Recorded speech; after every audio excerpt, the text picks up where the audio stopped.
আসসালামু আলাইকুম, সবাইকে স্বাগতম। প্রিয় শিক্ষার্থী বন্ধুরা, আজকে আমি আইসিটি বিষয় সি প্রোগ্রামিং সম্পর্কিত এইচএসসি টেস্ট পরীক্ষার রাজুক উত্তরা মডেলে যে প্রশ্নটি এসেছিল ও প্রশ্নটির সঠিক সমাধানের জন্য তোমাদের সাথে আছি আমি মোহাম্মদ সিরাজুল ইসলাম। চলো শুরু করা যাক। প্রথমে প্রশ্নটা দেখে নিই। এই যে প্রশ্নে দুইটা তথ্য আছে। প্রশ্নের আলোকে গ নাম্বারে বলেছে শিক্ষকের পদ্ধতি অনুসরণ করে তিনটি সংখ্যার মধ্যে ছোট সংখ্যাটি নির্ণয়ের অ্যালগরিদম লিখো। এখানে প্রথমে যে শিক্ষক কি বলেছিল লক্ষ্য করি। শিক্ষক লজিক ব্যবহার করে সিদ্ধান্ত গ্রহণের জন্য দুটি পূর্ণ সংখ্যার বড় সংখ্যাটি নির্ণয়ের অ্যালগরিদম লিখলেন। আর এখানে তিনটি সংখ্যা বলছে, তিনটি সংখ্যার মধ্যে ছোট সংখ্যাটি নির্ণয়ের অ্যালগরিদম লিখতে বলেছে। যাই সমাধানের চেষ্টা করি। তিনটি সংখ্যার মধ্যে ছোট সংখ্যাটি নির্ণয়ের অ্যালগরিদম নিম্নরূপ। অ্যালগরিদম হচ্ছে বিভিন্ন ধাপ, কোন ধাপে কী করব প্রোগ্রামের তার বর্ণনা। ধাপ 1 প্রোগ্রাম শুরু করে এইভাবে লিখতে পারি। ধাপ 2 ইনপুট হিসেবে এবিসি তিনটা সংখ্যার মান আমরা ইনপুট হিসেবে এখানে ভেরিয়েবল হিসেবে ঘোষণা করেছি, চলক হিসেবে। এবং ধাপ 3-এ এসে আমরা কন্ডিশন যাচাই করব, এ লেস দেন বি এবং এ লেস দেন সি। অর্থাৎ আমি এখানে লিখলাম এ যদি বি অপেক্ষাও ছোট হয়, এ অপেক্ষাও ছোট হয়, তাহলে এ ছোট সংখ্যা নিঃসন্দেহে।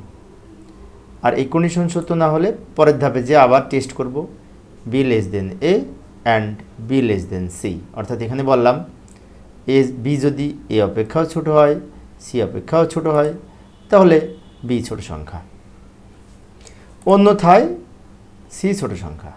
অর্থাৎ প্রথম শর্ত সত্য হলে এ ছোট, দ্বিতীয় শর্ত সত্য হলে বি ছোট, আর দুইটাই মিথ্যা হলে সি ছোট সংখ্যা। তারপর প্রোগ্রাম শেষ করি। এই হচ্ছে অ্যালগরিদম।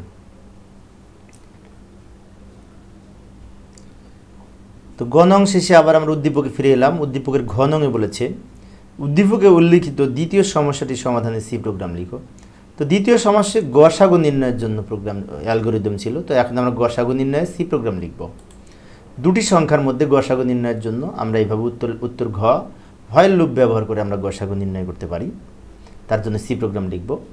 প্রথমে আমরা হেডার ফাইল যুক্ত করব। ইনক্লুড stdio.h নামে একটি হেডার ফাইল যুক্ত করলাম। এটা হচ্ছে standard input output header file. এরপরে মেইন ফাংশন দিয়ে প্রোগ্রাম স্টার্ট করব। স্টার্ট করার পরে আমরা এখানে একটি কিওয়ার্ড ঘোষণা করব। সংখ্যা দুটি যেহেতু পূর্ণ সংখ্যা, তাই ইন্টিজার টাইপ ডেটার জন্য আইএনটি কিওয়ার্ড। আর এখানে আমরা তিনটা ভেরিয়েবল নিব। একটি হচ্ছে বড় সংখ্যার জন্য এল, ছোট সংখ্যার জন্য এস, আর ভাগশেষ নির্ণয়ের জন্য আর। এখানে আর হচ্ছে ভাগশেষ নির্ণয় করে রাখার জন্য। আর এই দুটো সংখ্যা, এলটা বড়, এসটা ছোট। এরপরে এল এবং এস এর মান ইনপুট নেওয়ার জন্য আমরা এই ইউজারকে একটি মেসেজ পাঠাবো যে যিনি প্রোগ্রামটি রান করবে তিনি এই লাইনটা দেখতে পাবে। তার জন্য প্রিন্টএফ ফাংশনের মধ্যে লিখলাম ইন্টার টু নাম্বারস, দুটো নাম্বার দিন, একটা কথা বললাম। এবং এই দুটো নাম্বার কিবোর্ড থেকে ইনপুট নেওয়ার জন্য স্ক্যানএফ ফাংশন ব্যবহার হবে। স্ক্যানএফ ফাংশনের গঠন হচ্ছে স্ক্যানএফ ইনপুট ফাংশন। এরপরে %d লিখব ফরম্যাট স্পেসিফায়ার হিসাবে, কারণ এখানে ইন্টিজার টাইপ ডেটার জন্য %d দুইবার লিখবো, একটা এল এর জন্য একবার এস এর জন্য, দুইবার লিখলাম। তারপর কমা দিয়ে অ্যান্ড এল অ্যান্ড এস, অর্থাৎ দুইটা সংখ্যা প্রথমটি এল এর মধ্যে রাখবে, দ্বিতীয়টি এস এর মধ্যে সংরক্ষণ করবে। এরপরে আমরা কি করব, ভয়েল দিয়ে একটা শর্ত যাচাই করব। কি শর্ত? এলকে এস দ্বারা ভাগ করে ভাগশেষ কি শূন্য? ভাগশেষ শূন্য নয় কি এটা বলতে চাচ্ছে। এলকে এস দ্বারা ভাগ করে ভাগশেষ নট ইকুয়াল টু 0, মানে যদি এলকে এস দ্বারা ভাগ করে ভাগশেষ শূন্য না হয়। আমি আবারও বলছি, এই শর্তটার অর্থ হচ্ছে যদি এলকে এস দ্বারা মোড করে, এই যেটা হচ্ছে মোড, এলকে এস দ্বারা মোড করে যদি ভাগশেষ শূন্য না হয়, তাহলে এই নিচের এক্সিকিউশন অংশে যে কাজগুলি বলবে সেই কাজগুলি সম্পাদন করবে। কি করবে? আবার এলকে এস দ্বারা ভাগ করবে, দিয়ে আর এর মান নির্ণয় করবে। কিন্তু সেই ক্ষেত্রে এই একটু চেঞ্জ করে নিবে। কি চেঞ্জ করে নিবে?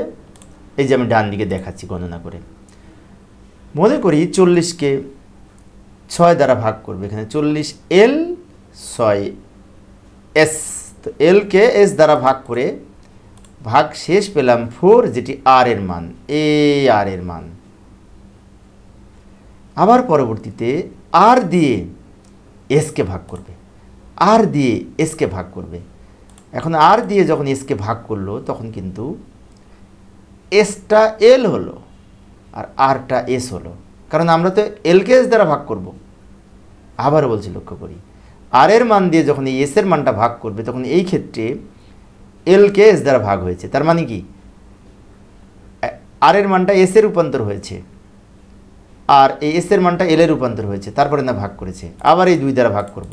তখনও কিন্তু এখানে এই এস এর মানটা এল এর রূপান্তর হয়েছে আর এই আর এর মানটা এস এর রূপান্তর হয়ে ভাগশেষ যখন 0 হয়েছে তখন এটা হচ্ছে গসাগু। এটাই তো এখন প্রতিবার কিন্তু চেঞ্জ করে নিচ্ছে। কি চেঞ্জ করে নিচ্ছে?